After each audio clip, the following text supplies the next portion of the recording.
things do change. We set out to have a baby, and instead we have a podcast. So, to answer your question, who's your daddy? Here you go. Here you go. They did not allow gay men or even single women to do it back then. So we had to pretend like we were married. No. Put rings on and all this kind of stuff. yeah, I'm going to pray the gay away. A lot of things I see that you post, I identify with. Like, nothing I did was with malice. It's really sad when they blame the person who's been like brainwashed and manipulated instead of the people who are doing the brainwash and the manipulation. So she goes, no, I love being pregnant, but I hate raising them. So you can have You're them. kidding. Sometimes age can just be like a immediate like Dividing factor. Yeah. What do you guys have against footwear? Because I notice you're always barefoot in every video you guys do. Welcome back to another episode of Who's Your Daddy podcast with Michael and Matt. Hi, Michael. Hi. How Do you are like you? that intro there? Wow, that was so good. Thank you. You're a natural. Professional. Okay. Today, what's we happening? are talking to Kenny and Armando from 90 Day Fiancé. I am Shaking in my boots. Starstruck. No, I'm Shaking very in my excited. boots. I am really, really, really excited for today's conversation because we're going to learn about the forming of a family from different family units. Families oftentimes have a lot of different structures from the past. Mhm. You might have kids from a previous marriage. You could be divorced or widowed, or, there's a lot of different dynamics and life events that occur that can affect the shape of your family. And Kenny and Armando met from different countries, decided that they're going to make it work, and Blended their families. they blended their families. They both had children.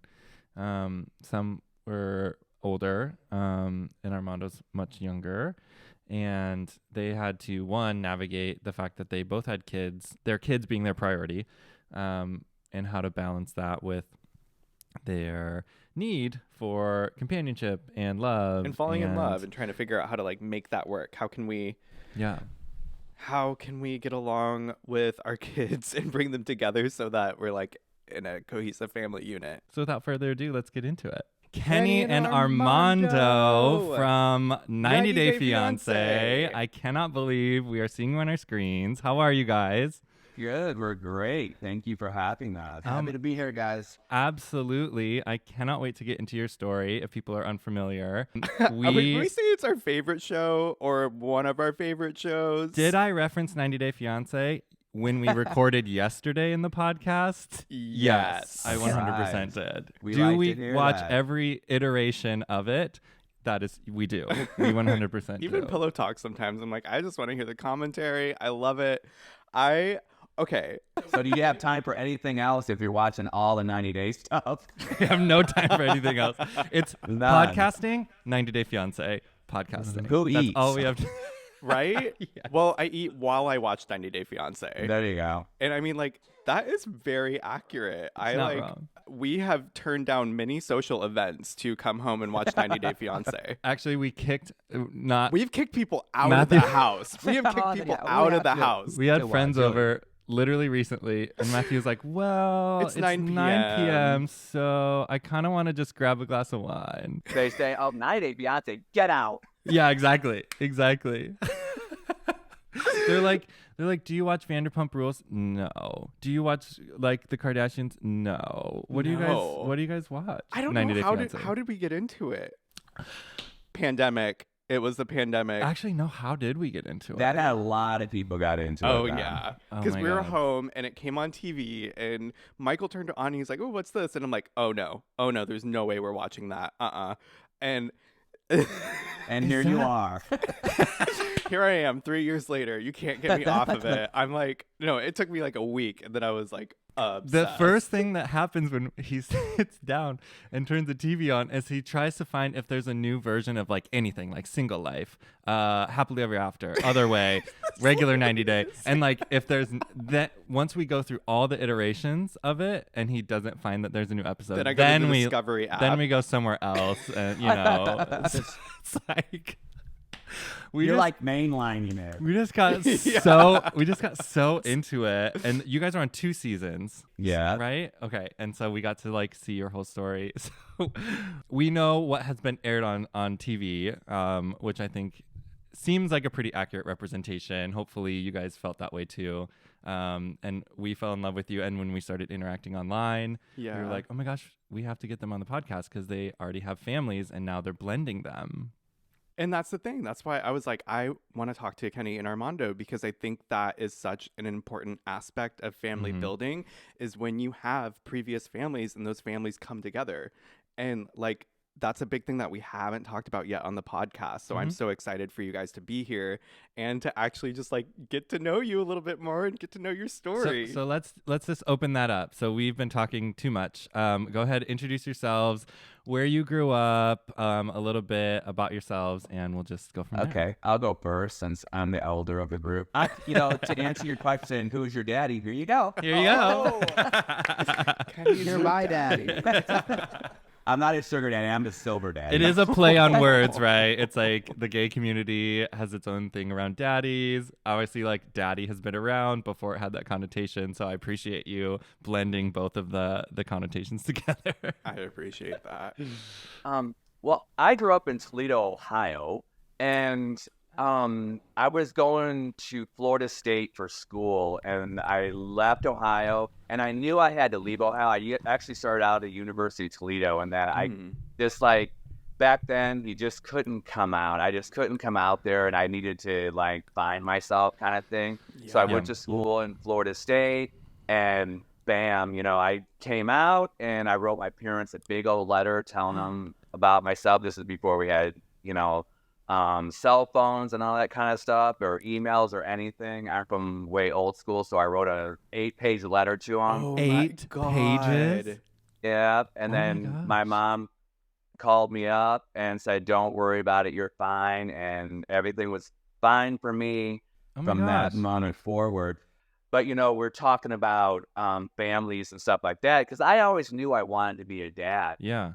I thought at that time, I came out in the 80s, and the AIDS epidemic was running rampant, and everything was really difficult. Yeah. But I always knew I wanted to be a dad, and I had to figure out, how am I going to do this? Because surrogacy and adoption, all this kind of stuff was not on the table yet at all for us. So how did that happen? Because you have four kids. Yep. Right? Well, yeah. What happened with me, because a lot of people think I got married or something and had kids, which I did not. I didn't know that, actually. Yeah. Then you didn't follow my story. Right? I know. I looked this up, and it was like you have a son and you have triplet girls, right? Yeah. You're watching Big Ed too much. Yeah. How I did was in vitro fertilization was just starting to become a thing early in the 90s. And it was still early on. And I thought, you know what? Back then you think, okay, I'm going to like get with a lesbian and I'm going to have children or something like that, and we'll just raise kids together. But I knew I wanted to raise my own kids. I didn't want to share them with somebody, so to speak. Wow. So I thought, I'm going to have kids with somebody. I'm going to do in vitro or something like that. And a friend of mine came up to me, she goes, I would have kids with you. And I said, yeah, but I want to raise them and stuff. She goes, no, I love being pregnant, but I hate raising them. So you can have You're kidding. them, kind of thing. No way. So we need one of those so bad right now. Yeah. We went to an in vitro fertilization clinic, and they did gosh. not allow gay men or even single women to do it back then. So we had to pretend like we were married. No. We put rings on and all this kind of stuff. We had to have it notarized that we were married, but we never really got married. We just pretended like we were. And we went through the process, and we had my son. And then a couple years later, we tried it again, and she got pregnant with twins, but she miscarried at 4 months. And then we tried one more time, and boom, had triplets. When you tried it a second time and got triplets, was it like 2 embryo transfer and then one of them split, or? Back then, they put a whole, like with my son, they put 4 embryos in, and The odds were a lot less. The technology's different, so they'd put like extra in. yeah, no, it was a lot less. And then when 2 years later when we did it, they put 5 in, and she got pregnant with twins that then miscarried. And then when I had my daughters, they put 6 in. 6? And 3 stuck. And I still had 9 embryos left, and I promised my mother that they would be donated. So I donated the 9 embryos, so I could have others out there somewhere. But they all were given a chance to be put to the right place to hopefully make it. So we'll know. You had 4, 5, and 6. That's how many you implanted? Yeah. So for how the- many embryos did lot you of start with? I embryos. like can't do that math. I had 24. What? I know. Maybe the technology wasn't worse back then. What's really wild for my kids is like all of them were fertilized at the same time, and then like my daughters that were frozen. Yeah. So they were all fertilized in '92. Wow. That is bonkers. It is, yeah. Wait, 'Cause so IVF, that was just like an out-of-pocket expense, right? Because like, Yes. but then you guys pretended you were married. So did her health insurance cover the birth of the kid? No, it was me saving up a lot of money. Wow. Oh my gosh. Taking out a loan, things like that, but I made it work. And then, I put her on health insurance for later, like to have the kids, but it didn't pay for any of the in vitro, and it was really super expensive. I was poor for a while. Oh my gosh. That's That some is dedication, though. amazing. That is amazing. Like to be able to go through that. Like, did you know anybody else who was No, doing that's that? the thing. Seriously. What's really crazy is, guys, like back when I came out in the 80s, like starting in 87, 88, 89, 90, I was Yeah. losing all my friends. Everybody was Yeah. passing away. And I said on the show too, and I get goosebumps talking about it, but Yeah. 80% of the people I knew passed away. And I went to so many funerals and wakes that I can't even tell you. So I kind of lived my life, and that's why I said I'm going to have children. I lived my life for people that I knew that didn't get to this point. And I Yeah. said, I'm going to live my life open. I'm going to do what I want to do. If I want to have kids, I'm going to have them. And I'm going to live a decent life for people that didn't get to do it. And I'm going to fight for other people. And that's how I kind of lived my life. So we were able to go to World Pride in Australia, and through that experience, we went to sort of like a new museum or a new sort of like commemoration of that time period, and got to talk to someone who contracted AIDS and was in the hospital, but then is now surviving with it, and kind of like made it through, and hearing just their experiences with, like you were saying, just all of their friends, so many people that they knew being in the hospital, and this people in like so much pain. He was like, you can't imagine like the screams, and it's such a hard thing to sort of hear about, but then like, I mean, to have lived in that time and have lost so many friends, I think that And it that's makes, always like, something that we need to remember is like, perspective. Really. Yeah. It's Yeah. true. It was a really rough time even for the survivors of it, because we lost so many, and so many families were torn apart. And thank God that for medical advancements now, Yeah. in the whole thing. But the 80s and 90s are really super bad, and so that's why we all have to like really live our lives to the fullest, because a lot of people didn't get to do that. yeah, no, absolutely. I think that that's an amazing takeaway from, and It something that adds we just need to remember of, like, I got to remind myself of that. we're so privileged, even though we're like constantly under attack, right? It's just like there's it's constant like things about people trying to like strip us of rights or make things more difficult for the Especially community. right now, yeah. But it's always good to just like be like, hey, like we're at where we're at now, and there's more to go, but like we've come a long way, and there's a lot more that we can do. So yeah, that's very inspiring. Yeah, that's what we say. Like, so it's really a hard time now again because of everything that's going on right now, especially everything like in Florida. That's why we have to keep pushing forward. Yeah, for sure. Yeah, Armando, you have a little bit of a different story, and I don't know if it was talked about, and I just don't remember it from the season. But go ahead and like share your story with Hannah. Well, mine isn't as fascinating as Kenny's. It's just Hey, more the traditional every way. story is important here. Yes, that's Your right. story together is completely Yeah, fascinating. well- Do not downplay it at all. But no, for me, I mean, I grew up in San Felipe, Baja California, Mexico. As I mentioned on the show, it's a small town. My family is very traditional. So it was hard to be myself, to come out. So I struggled with that, for years. At a young age, I knew I had different feelings inside of me. I didn't know what they were because I had no one around me that I could see or learn from or, Yeah. get anything from. So I thought, well, I started like kind of going to church a lot. Yeah. I went, to the different churches. I ended up becoming a Mormon on my own. My family is not Mormon. They're Catholics by, what do you call it? Just family tradition. Yeah. Family tradition. They're Catholics. Yeah. So I was Mormon, but it was always like I was always on the hunt to be straight, to not be that thing that was bad, to be. And so I just tried and would pray, that I could be straight. Then Hannah's mom, I met, she was a friend of mine. I met through another friend. We were going to apply for college in Mexicali, which is the nearest state. And she said, could you give my friend a ride? So she came along.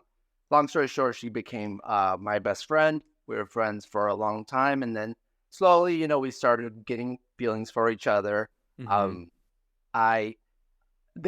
It's always tricky with this because I've gotten like hate comments online and stuff saying like I used a woman, but No. I don't believe that. I don't see it that way. This was someone that I really cared for, that I loved, Right. that I had feelings for. That yes, I was in my own world where I thought for a point there in my life that I was being blessed by God, that I wasn't feeling this and I was able to be straight. Right. But obviously that only lasted so long. In that marriage, we, procreated Hannah. That's how Hannah came about. But I obviously soon discovered that I was still gay. Those feelings. Right. They don't go away. Yeah. So I, came to terms with it. As hard as it was, did come out to her, did come out to my family. They were all in denial. My mom as well, my dad. So that kind of pushed me back into the closet because I was like, well, then nobody's accepting, so I can't live like that. Can't live out, They still see it wrong. Shortly after I did come out, she passed away in an accident like 2 months later. They had separated. Yeah, we had separated already. We were, working through co-parenting and stuff. We were on good terms, but 2 months later, she did pass away. So that kind of, at the same time, me coming out kind of put that like in the back burner because now it was going through a loss, going through the grief. Yeah. Oh my goodness. So then it was never talked about again till it was obviously shown on the show where I came out for a second time. Until Kenny came around. So Kenny's got Yeah. A lot of people, like he did get a lot of people saying, "Oh, you used a woman, you used her." But so many young, because he was in his early 20s, a lot of young people end up married because they think that's what they have. That's what they have to Right. do. All these other feelings are going to go away, and 100%. everything will be okay. But as we know, they don't go away. Yeah. But it doesn't. Him or anybody like him can't be faulted because they really do believe, because everybody tells them it'll go away. Just find God, or you just need to find the right woman, things like that, especially when you're 20 years old. Yeah, and I relate a lot with your story in that sense. Yeah, actually, a lot of things I see that you post, I identify with. I really, because you say things or you talk about your past, and I was like, I connect with you because that's things I felt, that's things I thought as well. And like nothing I did was with malice. Like I didn't get with Hannah's mom thinking, I'm just going to use her or play with her. No. I was really, like I said, she was my best friend. And I started believing like, I think she's pretty, I like her, I like hanging out with her. And there was feelings involved. But obviously it was a whole, thing in my head where I was confused and stuff. And I thought, I was thinking what's right, what's wrong, and just didn't know what to do in my life at that point, No, But that was me. I was growing up, I grew up Catholic, but I went into evangelical church even did a stint in the Pentecostal church for a bit. That was interesting. But like I was also, I'm going to pray the gay away. And that was like my goal. I went to a private Christian university. I was dating women up until my junior year of college when I came out. Like I was consistently trying to find a way to prove to myself that I wasn't gay. And that like religion and going into it and trying to be the best Christian that I could be, that was like my escape route into heterosexuality, which like that was my goal, was to find somebody who was a best friend or somebody who I got along with really well, and then maybe I could morph that into some kind of relationship or love to be palatable to the rest of society. But like, yeah, I remember that too, like thinking, oh, if I just have somebody and we can, you know, because they always say like marry your best friend, right? And you're like, okay, so maybe I just need to find someone and that we can be best friends, and then like we'll just connect and it'll just happen and it'll make sense, right? It's just I even had a pact with one of my friends. I was like, okay, well, if we're 32 years old or whatever and we're not married, then we'll just marry each other. And I'm like, yeah, okay, plan solidified. We got this. And I'm sorry that happened, like, and that people commented that. I think it's really sad when they blame the person who's been like brainwashed and manipulated instead of the people who are doing the brainwash and the manipulation. Exactly. They do that. And it's like you're focusing on one individual person because it's easy to comment that like under their photo or video or whatever, instead of talking about like the people who are instilling that in you, and I causing that. And so it's not a problem of the person. Like if you were welcomed and you knew people who were out and proud and that was made okay, that like would have made you feel safe in that situation. That would have been a whole different story. Yeah, exactly. And so it's not something that's inherent within the person. It's the person who's learning from everyone around them. And if those people are indoctrinating them with, you know, like you can't live this way, then they will try everything they can to not live that way. So that's Preach. I'm sorry that happens. I've actually not seen those. I didn't know that. I don't read those, you know, those nasties. Yeah, I don't even nasty comments. Yeah, we just put those to the side. Funny story. I went to Catholic school my whole life. Oh yeah. And when I was in 8th grade, I wanted to go to the co-ed Catholic school, and the nuns told my mother that I was too girl crazy, that she needs to send me to the all boys high school, which she did. But it's just because you like to talk to them. So I went to all boys high school, and I told Mom, "You're to blame for this now." You're like reversing the Catholic guilt. You're like, you're the one who did this. Sorry. Usually it's moms, you know, instilling like some sort of Catholic guilt of you like not doing something. Because I was raised Catholic as well. So he's Catholic. This also sounds like a new Netflix series or something. With the like, Catholic gays, I don't know. Yeah. Oh boy. That's another thing. When you say about like we get comments, and we have comments to us like, why do you have to be like out there? Why do you have to have pride events? Why do you have to do this? And we've gotten messages like that. And I said, you know, this is why pride events and representation means a lot for kids like him when he was young, and for other kids that have trouble coming out, that there's people just like them out there that are living normal, great, productive lives and are good people, you know, and this world is big enough for everybody, you know, and so representation means a lot. Yeah, and I sometimes lose that focus. I mean, we live in a large city in Oregon, and it's very, very liberal. And so we feel safe like pretty much everywhere we go. You know, we're probably more like... You can kind of forget that there's a lot of places that are not like the place that you live. Yeah, and it's so like... and we have like a really big gay community and tons of friends and like events to go to. And it's just... I never feel unsafe because of, you know, being gay and being in a relationship. But I forget that like that is not the norm. And so just reminding yourselves. Yeah, because like where I raised my kids in St. Petersburg, Florida, it was very diverse, very open. And then I moved to Mexico, and it was completely different.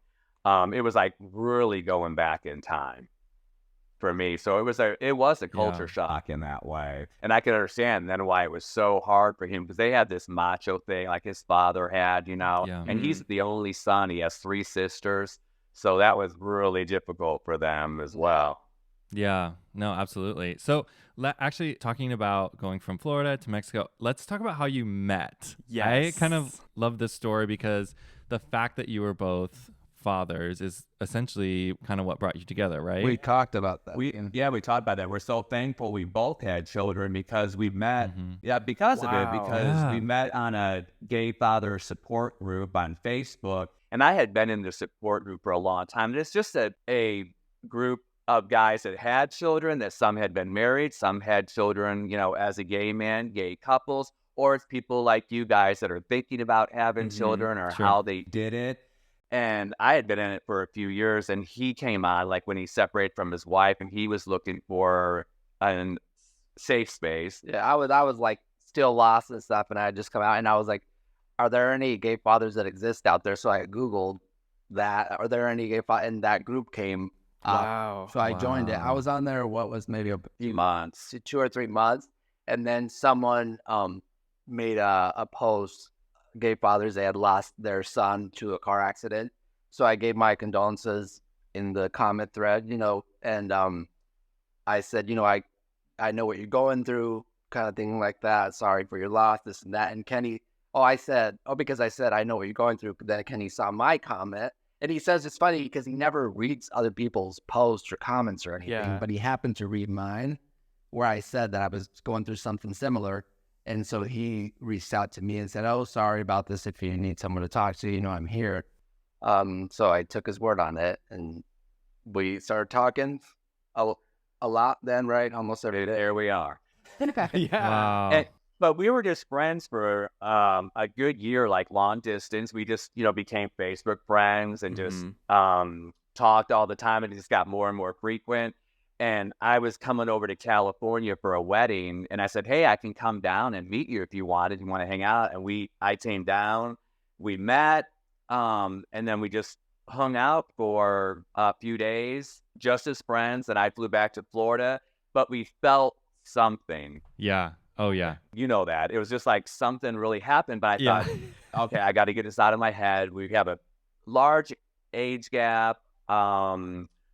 I live in Florida. He lives in Mexico. And then about 10 days later, he came, he said, "I got to tell you something. I really feel something for you."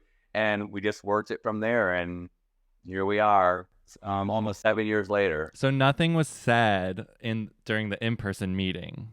No, we just Wow. Met his friends, and, there was a vibe going on. We knew something, but I played it cool. Lots he was of playing it smiles, cool 'cause lots of blushing, lots Yes, of I'm very shy and stuff. Like, don't stare at me. I know. Oh my yeah, God, he was really oh my like, "Don't look at me. love What are you that. looking at?"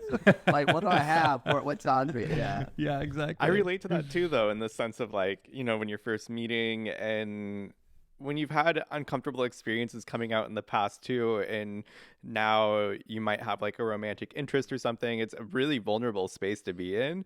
And so to like kind of, ease into it and just be a little bit shy. Yeah, I like that. because we had so many differences. Because I'm really a positive kind of person. I think if you put your mind on anything, you can do it. And I was a little hesitant just because, like I said, the age difference. I have kids. I already had a grandson. He has a little girl. He lives in Mexico. There was just no way. He says, and he was the one that's like, we can make anything happen, And I really had to, like, figure him out, like if he could really handle this, if he could really handle me, if the age gap could be a problem. Meshing our two families together, Yeah. there was because he's older than my kids, but not by a whole lot. So I had all these things going in my brain, like how can this manifest? How can it really happen? And love can really change things. It can really, when you do have love, anything is really possible. And that's how we went with it. And we slowly integrated our families into it because I had a hard time because, like I said, he's only like 5 years older than my son and he's 9 years older than my daughter. So it's really, he's closer to their age than he is to mine. So I slowly started getting them to be friends, and I had them, video chat and stuff, and he got to know him that way. And then eventually I brought him to Mexico with me on vacation to meet him, and they just loved him. And then he slowly brought Hannah over. I think the third time you visited. Yeah. And I met her, and it just all meshed together really easily. And Armando's really a likable person, and I knew my kids would just adore him, which they did. Yeah. So it just all worked out really good. What was their initial reaction when you mentioned, hey, I'm going to meet this guy in Mexico. He's X years old. I met him on and I'm going to Facebook. see if I met him on Facebook, and I'm going to see if it's going to work. Like, was that a little jolting to them, or were they like, okay, that's fine? Well, what it was like when I first met him, it was just friends. I said, I had told them, like, I met this guy online, it's Armando, that we're just friends, and I showed him pictures, and they're like, oh, he's cute, he's nice, blah, blah, blah. We never talked about his age or anything. Then I met him, and, how was that? Oh, yeah, we had a great time. And then it got to be more. And so I said, we're starting to have feelings for each other. They knew he was younger than me, but I never told them his age. But they knew he had a daughter, so they were just thinking he was a little bit older. Yeah. And then actually, right before I was moving here, and it actually was showed on the first season, I told them what his actual age was, and they were like, oh. And that was okay. It took him a second, but they had already met him. They've already liked him. And I think they thought he was like maybe like late 30s, but he was really early 30s. But they handled it pretty good. But I think that's a testament to, like, let me show you what we have, and then then you can, like, talk about the age, because I think sometimes age can just be like a immediate, like, dividing factor. Yeah, a dividing factor. People are like, oh my gosh, red flag. Right. Like, stop there. Which is so funny because I'm like seeing it on current episodes of 90 Day Fiancé, and I'm like, in the opposite way, like. Yeah. And would you say it's more normal in the gay community to have? I see a lot of couples with, like, pretty big age gaps. Probably more normal. I don't think people in the gay community feel like it's that big of a deal, but I don't know. More common. We have a lot of straight people that reached out to us and have large age gaps. Oh, sure. I mean, Okay. I think it's everywhere. It just happens. Yeah. And the thing is, we met organically. We neither one of us were looking for a relationship. I had just gotten really out of a long-term relationship that was with someone that was my age group. Range, and we're still friends today. But I wasn't looking for anything, and either was he. And I know a lot of people think, like I had to come to Mexico to get some young dude or something like that. And I said, There's young dudes in Florida. I didn't need to come to Mexico to find one. But people really get that in their brain. Yeah. But it really was just a love. You're like, honey, I could have made a TV show about my life before this. For sure. Really, it was just organically that happened. Sometimes things happen like that. You don't set them up. Like, we weren't looking. It just kind of landed in our lap. And we've gotten a lot of love really online, because I thought, oh my God, we're going to get so much hate because just for being gay, we're one of the first gay couples to be on 90 Day Fiancé.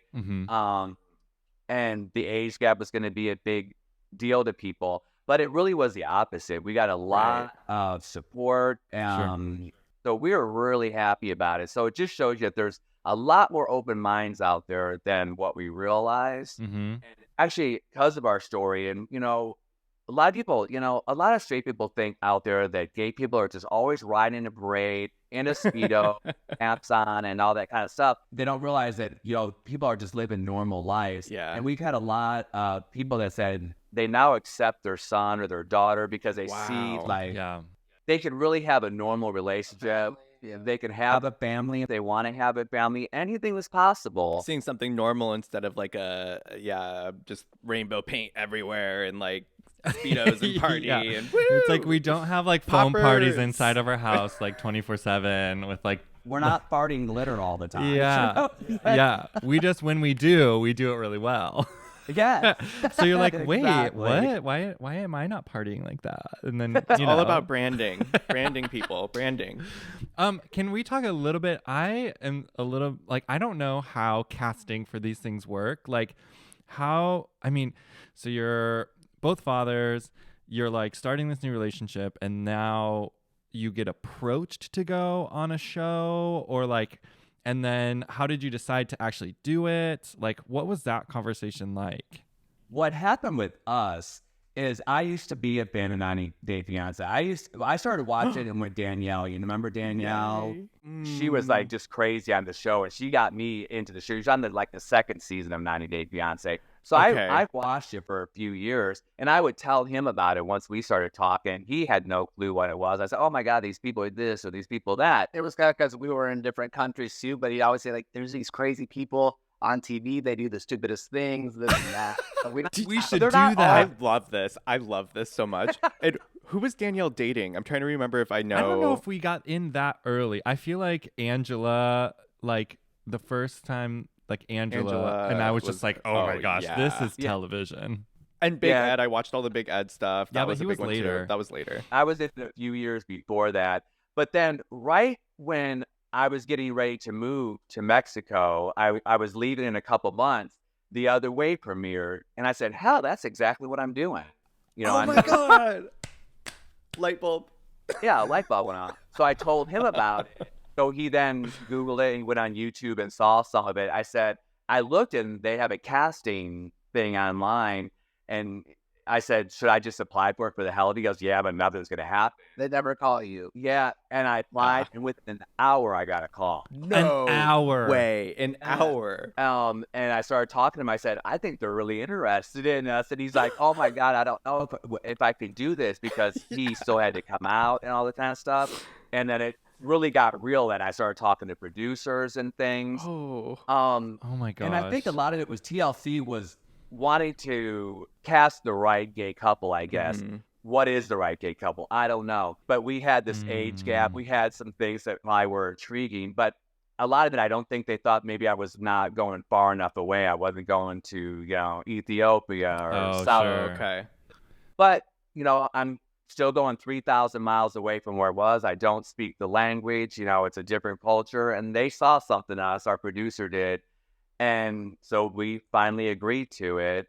And it took a few months, but that's how it Jeez. I mean, he moved to the Midwest I from was Seattle, just and that was a thinking, I'm huge like, culture shock. kind So of feel like I did distance it doesn't too. matter. And when I moved over, I had only known him for what, 2 months, 2.5 Like months? 2 months, yeah. wow. So it was, and we met online through our coming out videos on YouTube. So it was this whole, it was like he posted the video response, I watched it, and We then met up 6 weeks later in Seattle. and it was this meet and greet. We didn't have cameras or TLC there, but it was, but there was drama. And then I went and visited you in Nebraska, Yep. and then I drove out a couple months later. He flew back out, and we drove together across the Wow. country so I could He live in yeah, Nebraska moved for like 4 halfway years. across the country like 3 months after we met, and he was like, Culture shock uh, between Seattle and Nebraska. yeah. So I was- think, I mean, going like from Florida to Mexico, I mean, like a whole different country, whole different language. I think that's, Yeah, there's so much to explore there. I don't think you have to go to, 8,000 miles away or whatever No. to get like a good, representation of like a different life. when I moved here, it was a lot like stepping back in time, because just with as far as being out and gay here in Mexico, it was not the same as where I came from. And I know there's parts of America that are still Tough. And Florida's going back in time right now Literally. too. But it was a culture shock for me in that aspect for sure. It took a little bit. And I don't know if you remember on the show, like we were called a homophobic slur when we were out eating, and two of my daughters were yeah. here. And they had never, because where we grew up, they never had any problems. They never heard anybody call me a name or Mhm. anything. They never had any problems in high school. Everybody in their school knew I was gay. I was a cheerleading coach at their high school and stuff. Amazing. Had a problem until we got here and they heard it for the first time, and it was really shocking for them that this really is I never really like prepared them for it, to be honest. And it was a shock for them. And no, the publicists did not set that up. No, they didn't. It really happened. Jeez. Oh, you do not have to set up a homophobic slur. Like, that is more commonplace than I think people A lot of wanna people admit. thought that. They're like, oh, that was set up. That was fake. But no. No. When we went into deciding to do this, we said we're going to be absolutely ourselves. We're not going to manufacture anything. We're not going to play any games like that. We're 100% ourselves. And what's really shocking to me was I was never a crier ever until this thing. I know it's really crazy. My kid said, I never seen you cry before. But it was like, it really was a crazy thing because there's so many mixed emotions and things all colliding at the same time. Leaving my family, my grandson, it was just an unbelievable time for me. Jeez. I mean, that's a huge life change. Sorry, no, I was just gonna say it was like Kenny says, a lot of emotions, and we've talked about it and how the show for us really was like a therapeutic because we were able to say things and do things that we probably wouldn't have done. Like I even had conversations with my family that I would have never had. Right. Or said, so it really, for us, it was a positive to do the show for sure. That totally makes sense. Did either of you have a history of going to therapy for any time period? No, when I came out, my mom took me to one therapist, but that was like one session. Did you, Kenny? And the therapist said there's nothing wrong with him. He's gay. Yeah. And we great. pissed her off. That's back good. Like Okay. she's not a good therapist. We'll come back to Clearly doesn't know what she's talking about.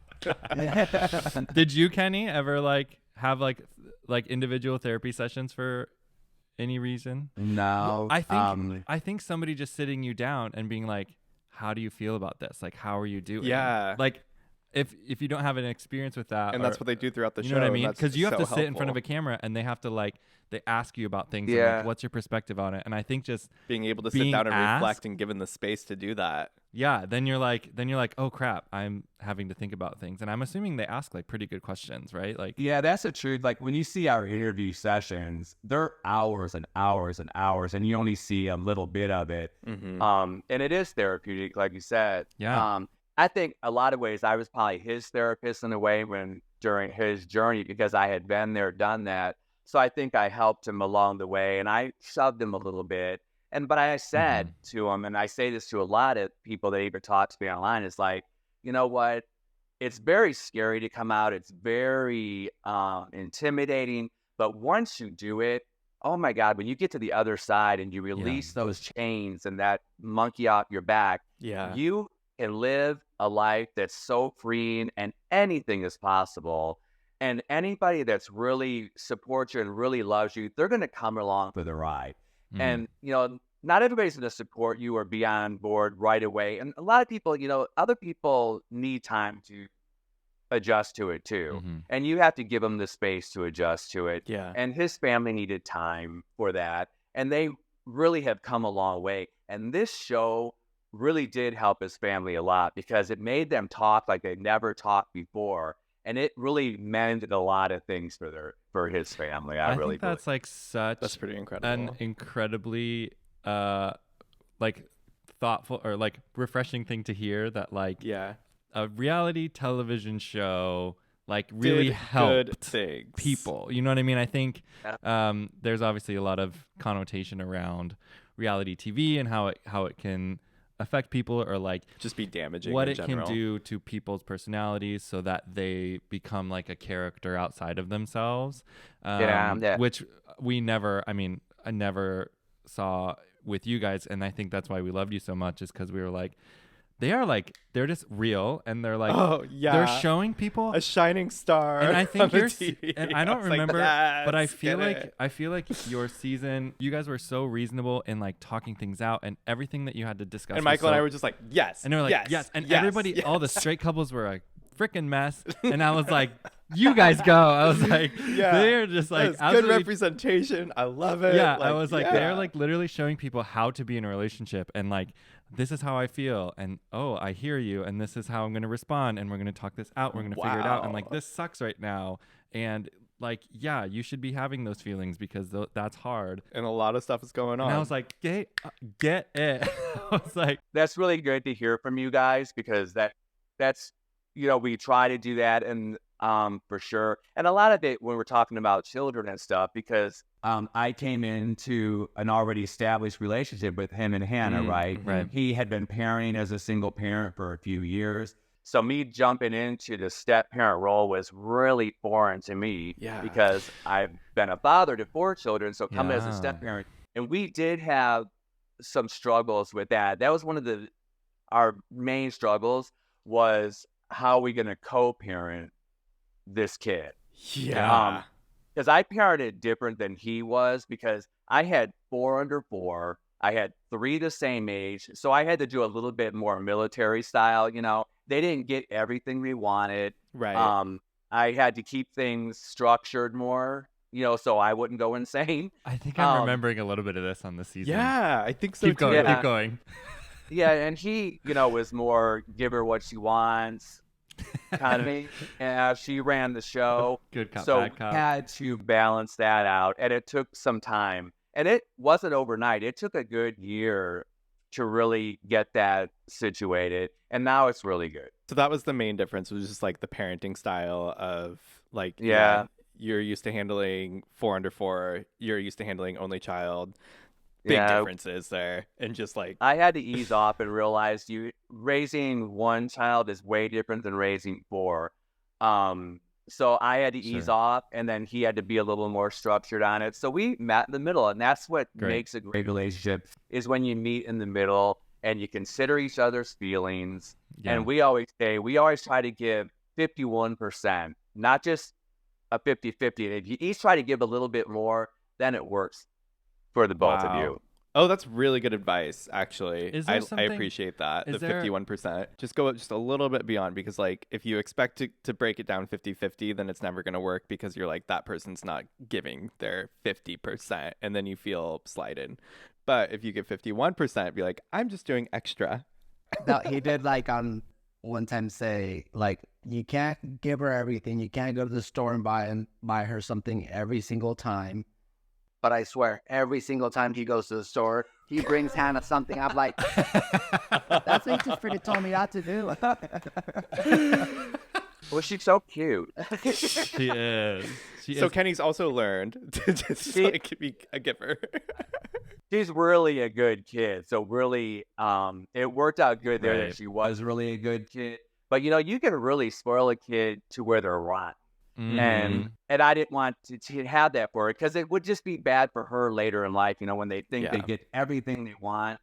So I said, she has to work for it. She has to do chores. She has to do this, which she never did before. And it really worked out for her benefit. She's becoming really mature, and, it just, I think, was the right thing. So how did you decide, when you're starting a relationship, you're thinking about blending families, obviously, Kenny's kids are older, Armando has a young daughter, deciding where to live, was that mostly based around, where Hannah had grown up and kind of like keeping her in the same spot and keeping that like structure? Close to Was family. that the biggest part of it, or was it just easier to move to Mexico than moving to the US? Or like, can you talk about trying to Yeah. decide like where to live? yeah, that was definitely a big part, was thinking of Hannah, more so because of losing her mom. Mhm. I didn't want to, and it was actually Kenny told me, I don't think we should move her from country. She should stay close to family, close to her grandparents, Her mom's side of the family. her mom's side.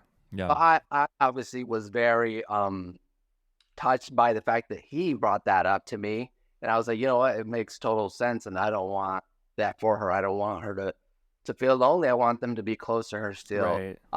That's why we decided to stay in Mexico, or that's why he decided to come here instead of us going to America. But I Yeah. also said I want to move to your town. We have to move a little bit out. So we moved like 3.5, 4 hours from where his parents live, but it's drivable, and you Yeah. can see each other and all that kind of And stuff. there you So go, like coming again in the middle, like Yeah, both of you giving a little bit, being able to. And I also didn't want to live in my hometown because it's so small, Small. and starting a relationship with a guy and stuff. I kind of wanted a fresh Mhm. start in a new place and sort of Yeah. ease on slowly being used to being with a man because it was, again, my first relationship. It's So nice to have a little anonymity, when you're going through a lot of changes, probably. Yeah, no, yeah. Yeah. What was? Oh, I had a thought. Do you have a thought? I had a thought Yes, and I I have lost it. many thoughts. Sorry. oh, My thought okay. came back. Kenny, your kids had feelings, right, about moving because you had lived in the same town for a long time, or you'd been really, really close to each other. Like they would come over to your house, and back and forth. Is that right? When I met Armando and that, all my kids were living with me still. Living with you, Whoa. all in the same house. Yeah, in my house. We were all my kids still lived at home when I first met Armando. my one daughter was 19, and she just Okay. had a baby. So I actually had a grandson too living there. And slowly my son moved out and a couple of my daughters moved out during the time, but all within a few minutes of where they grew up in the house. But I still had my one daughter and her son living with me until the day I moved here. Which was really hard for her. My goodness. So that's very close to home. And it was hard for me to leave because I was helping her raise her son, and we were really tight, really close bond with him. He was probably the biggest heartache I had leaving Yeah. was leaving my grandson because he was not even 4 yet, and we were so tight, and it was just really, really hard. But they had feelings about it. They weren't because usually like the kids will move off, right? They'll move to a different city. They'll go to Yeah. college somewhere. they'll do this. And here I felt like I was abandoning them, even though they're all adults. They were all in their 20s, but I was the one moving away. So it was hard, and I did have guilt for it. But I also realized they're adults. I did my job. I raised them. They're all smart. They're all doing well. So I have to still live my life, And Yeah. I also tell them even today because I'm raising a new family with Hannah, and I'm have Armando now and everything like that. I'm not some old guy that's going to ever be sitting on a porch. I'm never going to be able to retire. So you got a daddy that's a little bit different. than the normal one. And they've kind of gotten used to that more now because I think they thought, I'd always be around. I'd always be there, sitting there with the grandkids. Mhm. But I still live a different kind of life. I live a 30-something-year-old life, even though I'm not anymore. But so they've come to terms with all that. That's awesome. I feel, yeah, that's important. It brings up a good point of like you have to take care of yourself before you can take care of other people in that sense. And this Yeah. move is a good thing for you because it gives you a family. It gives you Armando, and that's super important. Like if you were to stay in St. Petersburg and in that position, like yes, you'd have your family close by, but there'd be a significant part of your life missing. So Yeah. being able to like find that balance and say I'm going to be a much happier person and live a better life here in this way, and that's going to give you more energy to give back to your kids. So I get it. We were actually in a long-term, like we were friends for a year, and then we were in a long-term relationship for almost 3.5 years. And a lot of people can't handle a long distance relationship that long. That's a long time. And through 4.5 years of knowing each other, we only spent 50 days together. But a long distance relationship can work if you're really both in it, You're both truthful, you're both committed, and you both live your life where you keep in contact during the day. You talk in the evening like you do when you come home from work, and you just talk a different way. You're video chatting or Right. whatever, texting. Yeah. And we really committed ourselves to that. And I took a longer time coming because I had a hard time leaving them. And he was getting frustrated at the last year, like, when are you going to move? When are you going to move? But my Yeah. grandson had to have a couple operations. I just wasn't ready yet. And he went back and forth with getting frustrated, but he understood. And when I left, it was the right time. When you arrive in Mexico and Armando, you're trying to welcome somebody in and you're so excited, he's moving there. What were some of the oh, I did not expect this, like moving here, or like what were some of like the growing pains? Like it's like so great, but then at the same time you're like, well, yeah, that's how we do things here. Like you're like, I think there was something with food that came up. I think there was obviously we're trying to learn Spanish, right? Well, as seen on the show, he is a germaphobe, so a little bit. I identify. I love street food, and I always found that the dirtier it looks, the tastier it is. Yeah. But he doesn't want to stop at Give any me of those those. elotes. Well, it's like they use their hands. They just take the meat and they put it on there. I said, how do you know he just came out of the bathroom itching his balls and he's throwing you that meat at that taco, That's what went through my mind. I've gotten a lot better, and I just had to like take that out of my brain. We were actually at a restaurant recently, a very nice restaurant, so we sat we sat at what they called like the chef's counter. Oh yeah. And so we got to like watch them cooking, and they were like grabbing all sorts of things like just with their hands, and it's like super nice restaurant in like wine country, California. But I was like, wait, is that normal? But I was thinking like, no, I was like, it's just weird. They that's don't how have you gloves cook. on. Like how else? Like, do you expect them to be grabbing these things with like plastic all over? But then I was like, I guess maybe not. You don't want to know like, what goes on in the kitchen. Yeah, I know. It's better that that's like hidden, and then it just shows up at my table, and I'm like, I'll survive this. Yeah. We like when you talk about differences, like when I came here, because I'm older, I was more set in my ways, Mm-hmm. and I think it took some time for him to get used to that, and it took some time for me to let loose a little bit and to give up control of some things, because I was used to being in control of my family and everything. I came into a new situation where I couldn't be in control all the time.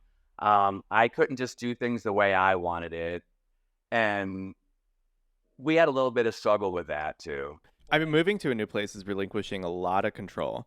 Yeah, so I get that with culture shock because it changes everything from the climate that you're typically used to being in to, I mean, going from like a super humid climate to a super dry climate. I like my skin starts cracking. I get unpleasant. I might get a sinus infection or something because the air's dry. I remember like in Nebraska in the wintertime, I would always get sinus infections because of the dryness of the air. Nebraska's the worst. Things like that you can't control.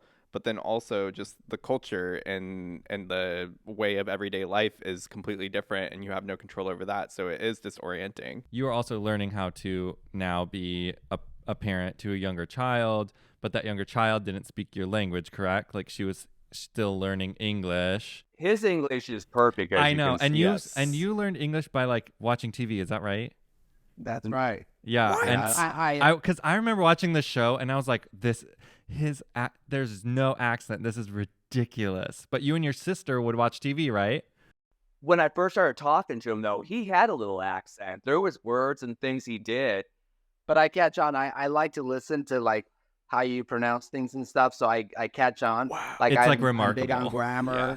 Like I'm a big The grammar police. Yeah, I tell them how to spell things. Like what kills me is when people don't know how to do the they, their, they, they are, all that. I'm big on that kind of stuff, so I think this is part of me that. That's funny. But he didn't teach his daughter English. And I said, does you not teach your daughter English when your English is so perfect? So she speaks English great now. And that was my problem here coming because I'm dyslexic. And learning another language is almost impossible for me because of my age and being dyslexic and having learning disability. It is like unbelievably hard. Well, I give up a lot of independence because I depend on him a lot for telling people things I want to say, or we'll have a painter come in or something like that. My gosh. And he has to do all the talking. And I'm like, tell him this, tell him that. And you know what? When Spanish people talk, they're like this. And it's a 5-minute conversation. I said, what did he say? And he'll say it in 2 seconds. I'm like, he said way more than that. Right? Like, what is he not telling me? What aren't you telling me? He said it's going to take 3 days. You're like, there's no way. That's all he said. And then at the same time, going into this new role as stepdad, what would you like? you were mentioning earlier the adjustments that you guys were making as far as your parenting styles and your communication. What else would you recommend to others who might be entering into a situation like this? Or What are good conversations to have, if you're stepping into... Or just what would you recommend to somebody who's mixing families? Well, yeah. First, you have to get with especially because sometimes you'll have one that has a kid and somebody that doesn't have a kid. Yeah. You got to make sure the person likes children. And I think that's one thing that drew us too. And what you always say is he fell for me too because he thought I was a good parent and a good dad. And I felt he was. That kind of brought us together. Mm-hmm. But you always have to listen to each other. And you always have to give something. And because you want to take something out of it. But you got to give something too. And you got to give up some. And you got to take some. All a meshing mechanism there that you really have to be able to compromise. Compromise. It is That's a good word. It's hard. A lot of times it's easier said than done to compromise. As you guys know, you're in a relationship. Yeah. Compromise sometimes is really a difficult thing. Even without kids. But you have to give it up. And it took me a while. I really had to give a lot up and realize I just can't have everything my way. And that including, raising Hannah. So with people that are thinking about having children, you have to have a discussion about it, how you want to raise them. If you're coming into somebody that has a kid already, you have to talk about it. One thing that will go further now is when we were talking long distance, we talked about if we wanted more children or not. And I was an absolute no on it. Mm-hmm. I'm done. And he said the same thing. I'm done. We did have the conversation. We did have the conversation. But then after I moved here and we got going in our relationship, then he came up with the bright idea, I'd like to have a kid with you. Yeah. Now we're in our environment. I see how he is with Hannah.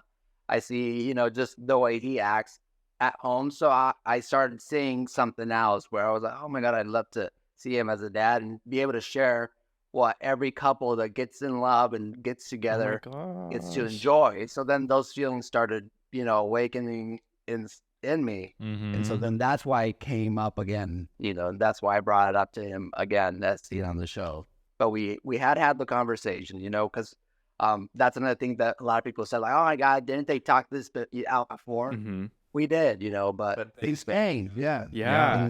Is there any news to share on that conversation, going forward? Or are we still sort of we're still talking about it? There's still decisions to make. We'll say this for now. We have been filming. There are stuff coming up on us that you'll see sooner than later. Okay. Oh, exciting. Wink, wink, nudge, nudge. Okay. There are things coming up, and you're going to see a different side of us in a lot of ways that surprised us. That's one thing about a relationship, too. There's always new things that seem to come out. And evolves, things change. There's a different dynamic. So a lot of that is going to be seen. Not everything's perfect and good. But, wait. there's always growing pains. People that are together 20 years, you can't just sit idle. No. You have to grow, even Totally. Yeah. if you've been together a long time. And other people's feelings change, and people want this or people want that, like he wants to have a kid and things like that. So then you have to figure out, how do I fit into this? How can I make his dreams come true? And how can he still keep me happy? Right. So Things you guys change. see some things like that. Oh my God, I cannot. Okay, so first of all, I'm going to set a reminder on my phone for the new season. And then second of all, yes, things do change. I remind myself of this every day. We set out to have a baby, and instead we have a podcast. So and it does kind of feel like a baby in a lot of the ways. And, we're practicing compromise day to day. I'm just thinking of the tagline, we wanted to have a baby, but here's our podcast. We got a podcast. It feels like What's a the lot other of day? The other day when you were painting. Girl. Do you want to talk about compromise? Oh, you want to talk about compromise? Oh my God. Okay, I'm gonna tell the story real quick. Oh. The compromise was that it was like Sunday. I don't know. Didn't we go and have breakfast with somebody, and then you were gonna go? No, I didn't have breakfast with anyone. Where did we drive separately to? Oh, we were doing photos. Oh. So we went and we had to do photos for something, and we drove separately because then he was gonna go to a day party, disco party, and I was gonna come home, and I wanted to paint our bedroom because it was driving me nuts. And so I started at 4 p.m. and I move all of our stuff in our bedroom, and I'm like getting it done. I'm just listening to podcasts. It takes me forever. Like literally 4 walls, 10 by 14 room. It's not big. And he thinks that he is a little angel for letting me do that when I was the one who painted for that was 8 my compromise. hours. And the Meanwhile, I went compromise to was a that he dance let party. me I'll let paint you for do 8 this. hours That's not and did compromise. no help. He didn't even So- ask me for help because he knew. Look He at that, knew. This sounds like our 51%. relationship. I always act like I'll screw it up. Oh, I can't do that. Oh, let me just Do it. Okay. That's the thing. If I tried to help, Michael would be like, "Oh, let me just do it." No, I'm like, because I wouldn't be doing it right. I'm like, I'm good. You can do something else. Is Because that it reality? was that morning, and I'm like listing off things that we need to do today. I'm like, we got so much to do. We got stuff to do for the podcast, blah blah blah. And Michael's like, I think I'm gonna paint the bedroom today. Well, my Like, sister. where does that come from? So my younger sister. It's This just is where out it comes of from. nowhere. This is where it comes from. Completely out of left field. So my youngest sister, only younger, sister is coming to visit, and she's not been here for 5 years. Therefore, and Michael goes crazy. they're bringing both their kids, and they're gonna have to stay in our room because there's like So we need to there's just remodel the not house. space. And I was Want like, everything this perfect. room looks dingy. Whichever straight person decided on this color is freaking awful. It was eggshell. It's like It's an like- off-white. It was like So he painted the walls from off-white to white. to like bright white, nice and clean. All the baseboards are now pretty again. They don't have all the scuffs and scratches. I rearranged the room back to the way that he liked it because I had kind of like messed it up before. Anyways, She's coming this weekend, and I was like, they're gonna stay in this room, and I just want it to like look nicer, and that was my yes, my- this is my the second motivation. time that he's completely rearranged our master bedroom They're like our. in 2 months. We just like inserted them to be like our therapist. Where You're we could now just our vent to them. therapist. No, really, I need a notepad. Let me cross my legs. Okay. Yeah. And then Right? How'd that make you feel? How'd that make you feel? I slept by myself in the guest room downstairs, and our primary While bedroom the paint was drying. is right above the guest room, and you can hear like when people walk around upstairs. And he was up until midnight moving things around and cleaning up in there. And I came up and I was like, Michael, I love you, but it's midnight. We have work tomorrow. Can we finish this tomorrow? It was definitely like me turning into my mom moment. Ooh, he is his Um, mother's child. Yeah, like my mom will I had friends over one time, and she was like, we like went to sleep or something in this basement room, and then we all like woke up at like 4 a.m. like, what is going on? My mom's painting a bedroom at 4 a.m. or like cleaning something at 4 a.m. or like starting to like bake something at like, or she'll bake until like 2 a.m. or 3 a.m., sleep for an hour, and then wake up and like do it Literally again. him. And The apple doesn't fall far from the not tree. literally me, but like You're becoming in that situation. It clicked on of like, I need to get this done, and it doesn't matter how long it takes. Anyway. Hey, I have a com- question. How did we get on this? Yeah. Question. Compromise. I- Cheapers. What do you guys have against footwear? Because I noticed you're always barefoot in every video you guys do. In every video? Or photo. Oh, I funny. that's a great question. I Do you need a actually GoFundMe? Do you need shoes? I think we do. actually did just get shoes. I would and- love a pair of shoes. If you could get me a pair, I will sport them around. No. Footwear doesn't perform as well as. Oh my God. Come Barefoot. on. I never wear shoes. No, Matthew like grew up not wearing shoes outside, Yeah. and the bottom of his feet tell the story.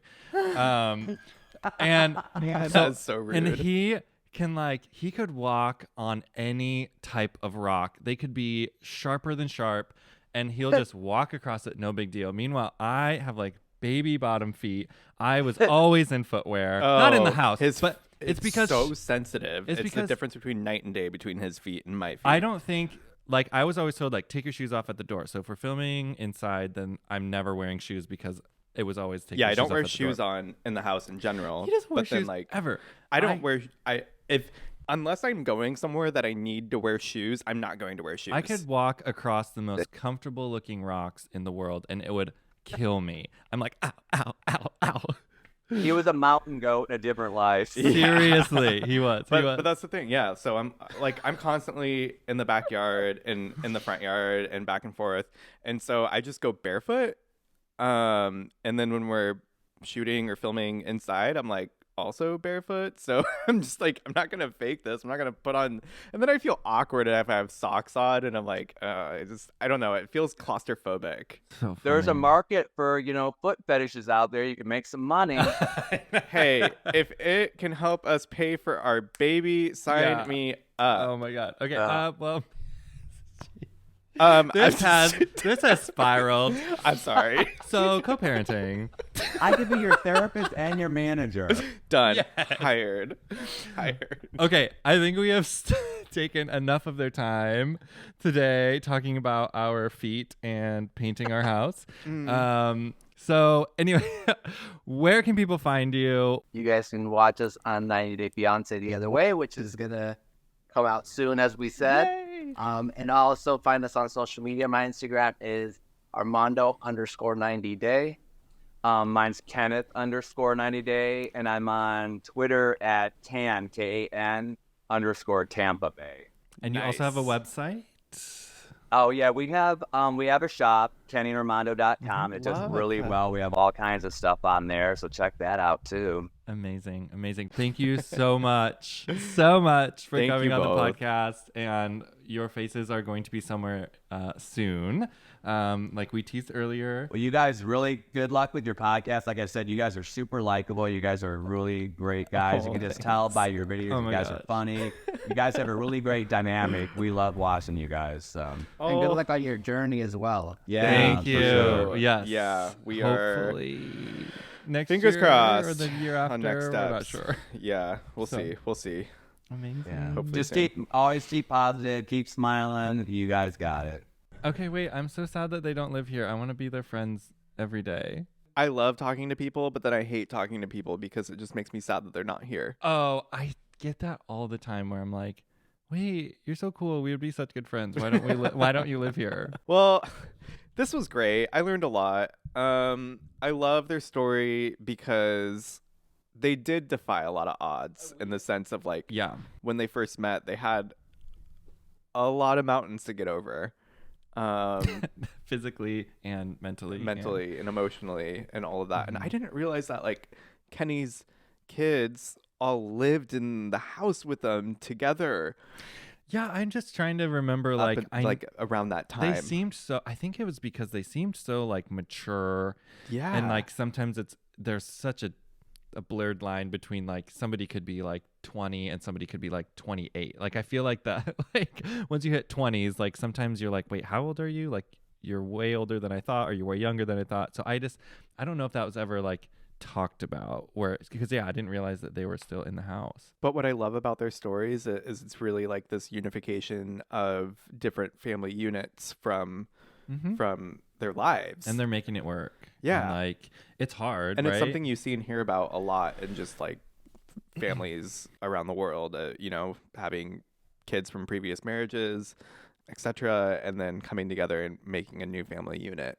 And Yeah, how do you go about navigating that? And I just like love his perspective of like living for the people that, no longer could or that he knew that no longer can. And just being like, you know what, I'm going to do what I want, how I want. And even if this is hard, like there's a way to do it. If there's a will, there's a way. And I love that they both had that attitude going into it. And I think that is something that was really strong for them of like, no, I really have feelings for you. I really like you. We can make this work, even though like it's going to be really hard and it's going to get filmed. I think the one thing I'm going to remember is the concept of the 51%. That's really cool. I've never heard that. I like that a lot. I might have heard it before, but I definitely forgot about it. And just them talking about it today, the yeah, the idea of I'm not just going to give 50%, but I'm going to go just a little bit further. You know, I'm really going to try. I'm going to pick up any slack that might be there, because it's true. You can't both be 100 all the time. You have good days, you have bad days, and needing to balance that with your partner. We're all human. And so just the idea of, yes, I love my partner so much and I love my family that I'm going to go just a little bit further beyond. I'm going to push myself to really pick up that slack and give it my all. So I like that. What percentage do you think I was at when I was rearranging and painting our bedroom all by myself? 110%, Michael. 110%. Thank you. No, Thank you. You were looking out for us both. I know that. This isn't the end. Can't wait to hear and see what's next for them. Yeah, I'm excited. That's going to be so fun. But until then, thank you so much for listening and for being a part of another episode of Who's Your Daddy. Make sure to leave us a rating and a comment. So we say that every time, and I don't think we always say that it helps us. Essentially, it helps this podcast maybe get out to people who are looking for it. And I think what's really important that we talked to them today about is just representation, visibility. So again, we really appreciate any sort of input that you could give to us: a follow, a like, a rating, a review, all the things. So you can leave us an email at who'syourdaddypod@gmail.com. And find us on Instagram, TikTok, etc. We're on all the socials. Links are in the description for this podcast. Go watch 90 Day Fiancé every single iteration. But if you want to start with Kenny and Armando season, it's great. They are on the other way, and they are the best. They are so fun to watch and learn from. It's quite a wild ride, and you will love it. Yes. All right. Well, that's been the Who's Your Daddy podcast. Until next time, Daddy's out.